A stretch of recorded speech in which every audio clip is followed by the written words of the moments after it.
Well, hey guys, welcome to section 4. A little behind, but I'll get these videos up for you. I plan to do 4 different problems in this section, so I hope you have your calculators, okay?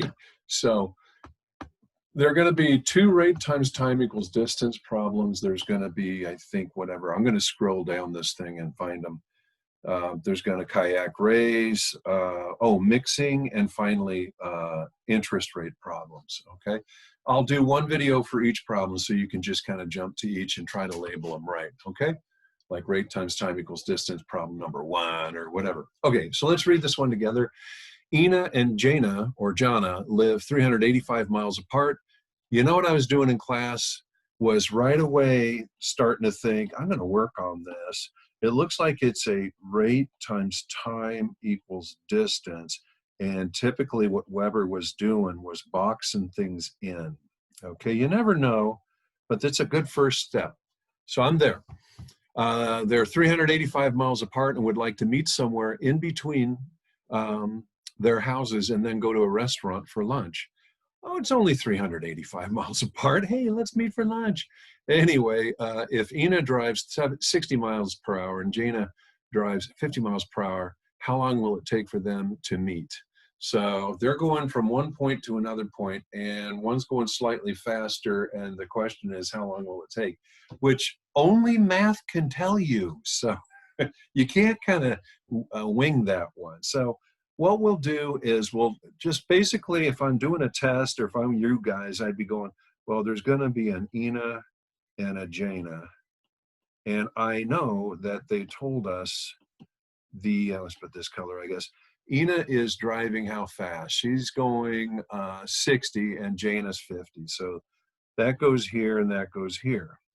The question was, how long will it take for them to meet? And they're both starting at the same time and driving, so the time they're driving, each one, this time is the same. No one has a head start. So we're allowed to go T for this one and T for that one, and that's the unknown, and that's what we seek. Okay, Ina's driving 60 miles per hour for T hours. Jana's going 50 miles per hour for T hours. And up above, you see the legend up here, tells us what to do.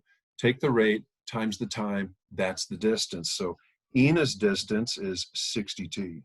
Jana's distance is 50t. Okay, stop. That's good work. That's awesome work. Now the real deal happens. For me, when I'm grading, I look at this, I'm pretty generous. I go, there you go. That's what you're supposed to do. But now what you have to figure out, remember I did my hands, I go, they're going like this towards each other. So Ina's going to start here and go this far, and Jana, her friend, is going this far. And therefore, okay, the distance Ina drove was 60 times t miles. And Jana, 50 times t miles. Okay, and guess what? See way up there? See, I barely can see it circled. You see that thing? 385 miles apart. So the last thing to say is that from Ina's house to Jana's house is 385 miles. And what you realize is this is a problem where with a picture, I take their distances, I add this to this, and the total is 385.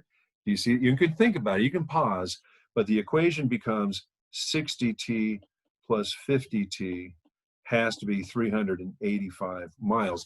And that's an equation involving the time they were both driving, and we can solve it. That's what happens. So the setup for you guys is the most important. I know mechanically that you can combine like terms. 60 and 50 is 110t is 385. Divide by 110, and you have t is, and here's your answer.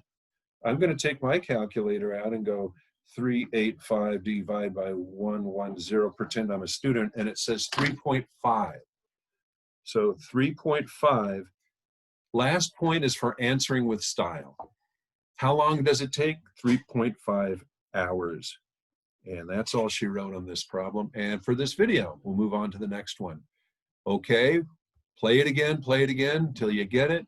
And you do it with all those guys. Make sure that this is making sense. Every time I do a rate times time equals distance, I put a table up. The next one, same story. Some of them are a little more interesting. You'll see.